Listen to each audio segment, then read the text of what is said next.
বাসায় আকাশ লাগাচ্ছে। আকাশ মানে হচ্ছে ওই যে বিরক্ত হয়ে তিতা হয়ে প্রায় 1 মাস হয়ে গেছে বলতে গেলে, পুরো বিশ্বকাপটাই দেখতে পারে নাই আমার বাবা। তো এখন বাধ্য হয়ে আমার বাপ নিজেই আকাশ লাগাচ্ছে এখন টিভি দেখার জন্য। আজকে সকালে এরা ইনস্টলেশন করতে আসছে বাসায়, এগুলা কাজ টাজ করবে। তো যেটা হচ্ছে ইন্টারেস্টিং ব্যাপার, এই মহিলা কোনো একটা ওয়াইফাই বিলও দেয় না, ফ্রি যে ইনস্টলেশনের একটা প্রক্রিয়া আছে, প্রসেস আছে। উপরে দোতলায় গিয়ে ছাদের মধ্যে বিভিন্ন খোটাখুটি করছে, তারপর বিভিন্ন কানেকশন তার এগুলো টানাটানি করছে। আমি এগুলোর মধ্যে যাচ্ছি না, যদিও আমি টিভির রুমটাই বলতে গেলে ওই রুমটাতে যাওয়াই ছেড়ে দিয়েছি, ওইখানে আমি পা ফেলি না। ওই মহিলা ওইখানে নোংরা করে ফেলেছে, পরিবেশটা তার মধ্যেই বেশি করেছে। এটা নিয়ে আমার মনে হয় একটা জেদ আছে, ওই জন্য আমি ওদিকে খুব একটা যাই না। ওই মহিলা মানে ছেলে মানুষ দেখলে তো ওনার এমনি হয়ে যায়, মিস্ত্রি মেকার লেবেলা নিয়ে বাসায় রান্না হোক বা না হোক। তো আজকে উনি এদেরকে পেয়ে একেবারে আত্মহারা হয়ে গেছে। মানে যদি কোনো দিন বাই চান্স আমার বাপ নিজের হাতে এভাবে পানি ভরে না আনতে পারে, তাহলে তার পানি না খেয়ে গলায় আটকে মরতে হয় নিজের হাতে। 12 মাস টেবিলে বয়ে খায়, আজকে দেখি টেবিলে বয়ে খায় না। আজকে আবার বাবা বাসায় আকাশ লাগাচ্ছে। আকাশ মানে হচ্ছে ওই যে অনেক দিন থেকেই বলছিলাম যে উনি বিশ্বকাপ দেখতে পাচ্ছে না ঠিক মতো, ডিশে খুব বেশি সমস্যা করছে, আমাদেরকে ভোগাচ্ছে। এরা তো লোক সুবিধার না। তো বিরক্ত হয়ে তিতা হয়ে প্রায় 1 মাস হয়ে গেছে বলতে গেলে, পুরো বিশ্বকাপটাই দেখতে পারে নাই আমার বাবা। তো এখন বাধ্য হয়ে আমার বাপ নিজেই আকাশ লাগাচ্ছে এখন টিভি দেখার জন্য। আজকে সকালে এরা ইনস্টলেশন করতে আসছে বাসায়, এগুলা কাজ টাজ করবে। তো যেটা হচ্ছে ইন্টারেস্টিং ব্যাপার, এই মহিলার স্বামীর একটা ওয়াইফাই বিলও দেয় না, ফ্রি ওয়াইফাইটা পর্যন্ত চালায়, ডিশের বিলও দেয় না কোনো দিন। বাসায় থেকে উল্টে আরও বাড়ি ভাড়া নিচ্ছে নোংরামি করে। তো আজকে যখন এরা ইনস্টলেশন করতে আসছে বাসায়, জাস্ট এই সিনটা আমি দেখাতে পাচ্ছি না। মানে যদি পারতো যে লোকগুলো আসছে বাসায় ইনস্টলেশন করতে, মানে ডিশের কাজ করতে, আকাশের যে ইনস্টলেশনের একটা প্রক্রিয়া আছে, প্রসেস আছে। উপরে দোতলায় গিয়ে ছাদের মধ্যে বিভিন্ন খোটাখুটি করছে, তারপর বিভিন্ন কানেকশন তার এগুলো টানাটানি করছে। আমি এগুলোর মধ্যে যাচ্ছি না, যদিও আমি টিভির রুমটাই বলতে গেলে ওই রুমটাতে যাওয়াই ছেড়ে দিয়েছি, ওইখানে আমি পা ফেলি না। ওই মহিলা ওইখানে নোংরা করে ফেলেছে, পরিবেশটা যত ওই রুমটার মধ্যেই বেশি করেছে। এটা নিয়ে আমার মনে হয় একটা জেদ আছে, ওই জন্য আমি ওদিকে খুব একটা যাই না। তো যদি পারতো মানে ওই যে ইনস্টলেশন করতে আসছে এদের, মানে এদের সঙ্গে বাসরাত করে ফেলতো। মানে এমন শুরু করেছে গিয়ে এত এত প্রশ্ন, স্পেশালি ওই মহিলা। মানে ছেলে মানুষ দেখলে তো ওনার এমনিতেই মাথা খারাপ হয়ে যায়। মিস্ত্রি মেকার লেবার বাসায় আসলে উনি তো যদি পারতো যে জামাইয়ের জন্য যেমন ডালা সাজায় যায়, এরকম ডালা সাজায় যাইতো, বড় একটা জামাই ডালা নিয়ে বাসায় রান্না হোক বা না হোক। তো আজকে উনি এদেরকে পেয়ে একেবারে আত্মহারা হয়ে গেছে। মানে কত ধরনের প্রশ্ন যে করছে, কি পরিমাণ মূর্খ, কি প্রশ্ন যে করছে, লোকটার মাথা খেয়ে ফেলছে। হাজব্যান্ড এটা কিভাবে চলে, কোন জায়গা দিয়ে চলে, তেল দিয়ে চলে, কারেন্ট দিয়ে চলে, তারপরে কিভাবে চলে, কি দিয়ে চলে, কোন নাম্বার, কয়টা টিভি চলে, কি হয় না হয়। মানে যদি পারতো, আকাশের লোক যারা ইনস্টলেশন করতে আসছে ওরা পাগল হয়ে গেছে। মানে উনি যে অত্যাচার শুরু করছে, জীবনে দিবে না 2 পয়সার বিল, জীবনে ওয়াইফাইটা পর্যন্ত বিল দিয়ে চালায় না, ফ্রি চালায়।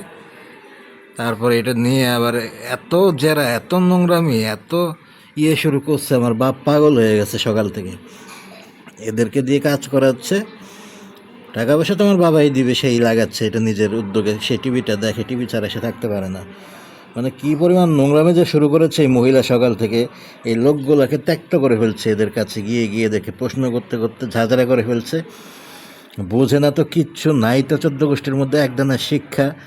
মানে মোবাইলের যে সিম্পল বিষয় আশয় এগুলোই বোঝে না। জীবনে বাটন ফোন ছাড়া কোনো ফোনই চালায় নাই। এই বাড়িতে আসার পরে সে স্মার্টফোনের চেহারা দেখছে। এখন সে ওয়াইফাই কী এটা বুঝতে শিখছে নতুন নতুন। আগে সে ওয়াইফাই কী এটা বুঝতোই না। তো এর কে বোঝাবে? কি নাটক যে শুরু হয়েছে সকাল থেকে এই লোকটাকে নিয়ে। মানে এই লোকটাকে ত্যক্ত করে ফেলছে, লোকটাকে রেপ করে ফেলবে মনে হচ্ছে এই মহিলা। এই লোকটা যদি অক্ষত হয়ে আমাদের বাসায় কাজ করে যেতে পারে ঠিকমতো তার দোকানে, তাহলেই মোটামুটি আমরা খুশি এখন মনে হচ্ছে। অবশেষে সারা সকাল সারা দুপুর নোংরামি করতে করতে ছ্যাঁচড়ামি করতে করতে দুইজন মিলে তারপরে রান্নাঘরে গিয়েছে বলতে গেলে দুপুর 2টার দিকে। তো দুপুর 2টায় যদি রান্নাঘরে যায় তাহলে তো রান্না শেষ হতে হতে কয়টা বাজে বোঝাই যাচ্ছে। কিন্তু সমস্যা নেই, তো তাদের জন্য তো আলাদা আইটেম, আমাদের জন্য তো আলাদা আইটেম। আমাদেরকে একটা কিছু করে দিয়ে ওনারা তো হাজব্যান্ড ওয়াইফ আলাদা আইটেম খায়, সেটা ওনার পার্সোনাল কিছু না কিছু থাকেই। তো ওনার তো আবার রেগুলার কিছু না কিছু পাচারের অভ্যাস আছে, একটু ট্রানজ্যাকশন লেনদেনের অভ্যাস আছে, ওগুলো তো উনি করে। তো এখানে 4টা বেজে গেছে, 4টা বাজলেও কোনো সমস্যা নেই, কারণ ওনার অফিস তো রাতভর হয়, উনি তো রাতভরের মানে জিম্মিদারি নিয়ে বসেছে। ওনার অফিসের কোনো শেষ নাই, কোনো সময়সীমা নাই। নোংরামের অফিস হচ্ছে সকাল 6টা থেকে শুরু, রাত 3টা পর্যন্ত চলে, এটা হচ্ছে ওই অফিস। তো আমাদেরকে দুজনকে আলাদা করে দেওয়া হয়েছে এখানে, এবং আমাদের দুজনের আইটেমও আলাদা। এটা তাদের জন্য না, এটা শুধুই আমাদের জন্য। এখানে যে দেখা যাচ্ছে বাটির মধ্যে এই যে একটা মাছের ভুনা বা কোনো একটা মাছ, এটা কিন্তু শুধুই আমাদের জন্য। এটা 2 টুকরাই করা হয়েছে, এটা এমনভাবেই করা হয়েছে যেন আমরা একবার খেয়ে শেষ হয়ে যায়, পরবর্তীতে যেন এটা না থাকে। এবং তারা এটা ডেফিনেটলি খাবে না, এতে কোনো সন্দেহ নেই। কারণ যখন খেতে বসেছি তখন ওই পাশে রান্না হচ্ছে, টুংটাং টুংটাং শব্দ, ভাজা পোড়া চাচা পোছা বিভিন্ন ধরনের, বাতাসে বিভিন্ন গন্ধ ভেসে আসছে, এরকম নানা কিছু হচ্ছে। সব কিছুর আলামত পাচ্ছি, সব কিছুই দেখি, সব কিছুই বুঝি, কী কী হয় সব কিছুই জানি। কিন্তু রুচিবোধের কারণে সবসময় সব কিছু বলি না বা বলা হয়ে ওঠে না। আর আমাদের সেই ধরনের রুচি নাইও যে আমরা এর সাথে এগুলো নিয়ে প্রোটেস্ট করব বা কথা বলবো। আমরা অনেক কিছুই দেখি, অনেক কিছুই আমাদের চোখের সামনে হয়েছে। যেমন আমি আমার বাবাকে অনেক সময় দোষ দিই যে অনেক কিছু উনি চোখ টিপে বসে বসে দেখেছে, অনেক নোংরামি সহ্য করেছে, তারপরেও কেন কিছু বলে নাই। কেন কিছু বলে নাই, এই উত্তরটা আমার কাছেও আছে, যে কেন বলে নাই বা কেন বলতে পারে নাই বা কী কী বলা উচিত ছিল বা কীভাবে থামানো উচিত ছিল। কিন্তু বলতে গেলে পরে কি হতো এবং কী ধরনের কাহিনী করতো, আসলে উনি ভরসা পায়নি হয়তো, বা যাই হোক, আমার দোষ যেটা সেটা আমি দিয়ে যাই, যেটা আমার দিক থেকে বলার কথা, যেটা লিগ্যাল সেটা সে করতে পারেনি। এই যে এখানেও একই রকম জিনিস, দুর্নীতি কিন্তু প্রতিটা জায়গাতেই হচ্ছে, নোংরামি তো সব জায়গাতেই হচ্ছে। আমরা এটা দিয়ে খাচ্ছি, আমাদের সামনেই দাঁড়িয়ে দাঁড়িয়ে তারা দুজন মিলে আলাদা রান্না করছে, কিন্তু সব কিছু কিন্তু একসাথেই, রান্নাটা করছে আলাদা। কি রান্না করছে সেটা অবশ্যই বুঝতে পারছি, নাক আছে সঙ্গে, নাকের তো একটা অনুভূতি আছে।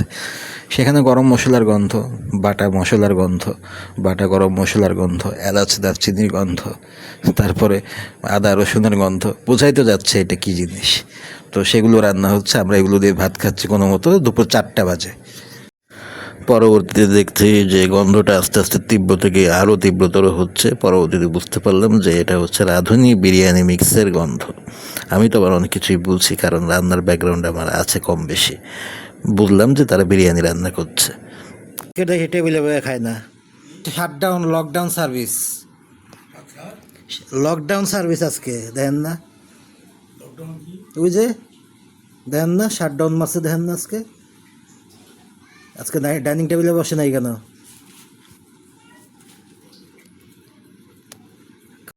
আমি মূলত এই কথাটাই বোঝালাম আব্বুকে যে দেখেন, এমনিতে তো যদি একটু অসুবিধার খাবার থাকে, যেমন একটু ভর্তা ভাত বা নর্মাল খাবার, বা আমরা যে খাবারটা খাচ্ছি এটাও যেদিন ওনারা খাচ্ছে সেদিন কিন্তু আবার ডাইনিং টেবিলে বসে, ওই দিন আগে আগে এসে একেবারে আয়োজন করে টেবিলে বসবে, মানে আমাদের আগে খাবে অথবা আমাদের একটু পরে খাবে, পেছনে পেছনে ঘুরবে। আসলে ওনারাই ডাইনিং টেবিল ছেড়ে ভিতরের রুমে গিয়েছিল ওনাদের নিজেদের সুবিধার্থে, ওনাদের এই ধরনের আলাদা খাওয়ার জন্য।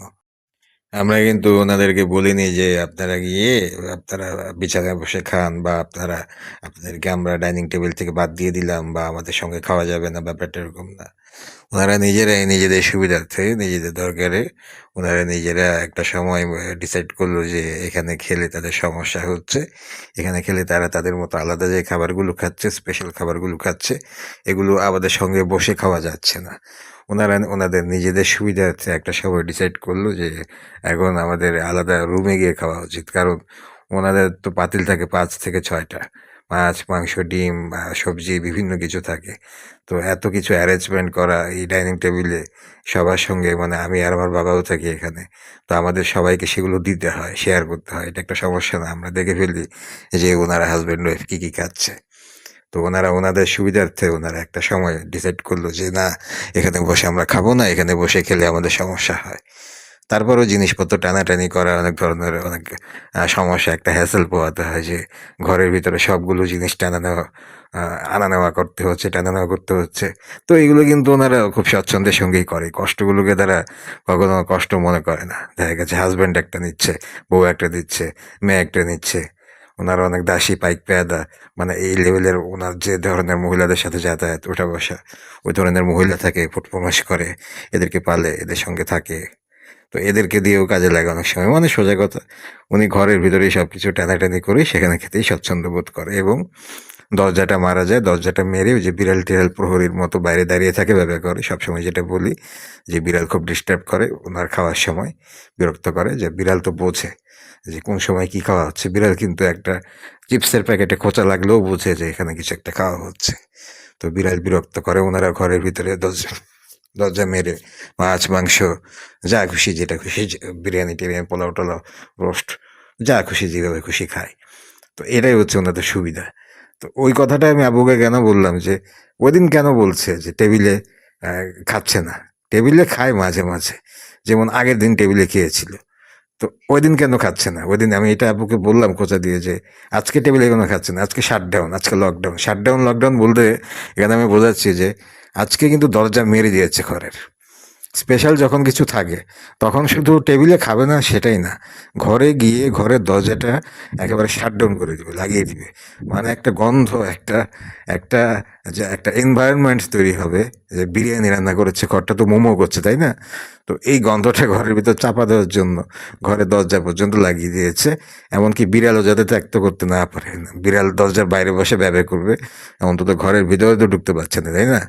এই বিষয়টাই আব্বুকে বললাম এখন, যে আজকে কেন দরজা বন্ধ করে দিল। এইটাই হচ্ছে দরজা বন্ধ করার একমাত্র কারণ।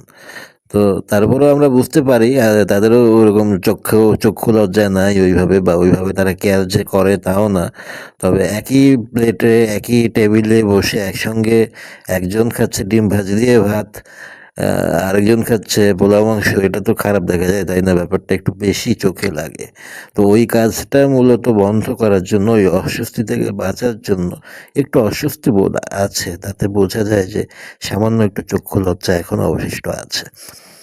বলতে গেলে ওই জন্যই আর কি ওই ঘরের ভিতরে তারা গিয়েছে। অনেকে ভাবতে পারে যে ৪ জন মাত্র মানুষ, একই বাসায় একই ফ্যামিলি, কেন আলাদা খাওয়া হচ্ছে? কেন ২টা করে টিমের মতো বৈঠক করে খাওয়া হচ্ছে? এর ব্যাপার মূলত এটাই। কারণ আমরা তাদেরকে বলি নাই যে আপনারা বা তোমরা এখান থেকে চলে যাও, বা তোমাদের সঙ্গে খাবো না, বা তোমাদেরকে উৎখাত করে দেওয়া হয়েছে। তারা নিজেরা নিজেদের সুবিধার্থে এটা করেছে।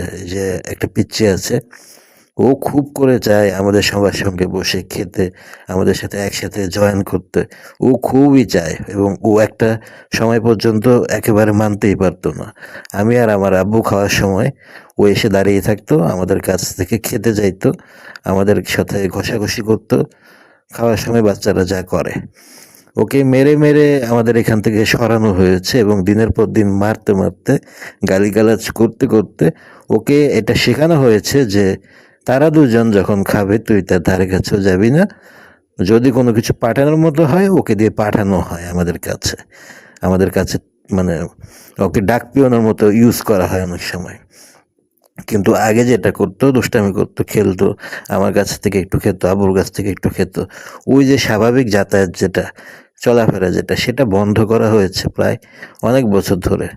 ও প্রথমে এটা মানতে চাইতো না, ও জোর করে চাইতো আমাদের কাছ থেকে খাওয়ার জন্য, আমাদের কাছে আসার জন্য, আমাদের সাথে বসে খাওয়ার জন্য। এটা ওর একমাত্র একটা দাবি ছিল যে আমাদের সঙ্গে বসে খাবে, আমাদের সঙ্গে মজা করবে, দুষ্টামি করবে। তো ওকে অনেক কষ্টে মারধর করতে করতে, দিনের পর দিন গালিগালাজ করতে করতে, ওকে এখন এইভাবে ট্রেনিং করা হয়েছে যে এখনও আমার কাছে এবং আমার বাবার কাছে খাওয়ার সময় ডাইনিং টেবিল আসে না। শুধুমাত্র আমরা দুইজন এখানে বসে খাই, আমাদের খাওয়া শেষ হলে কিছু কিছু দিন তারা টেবিলে খায়।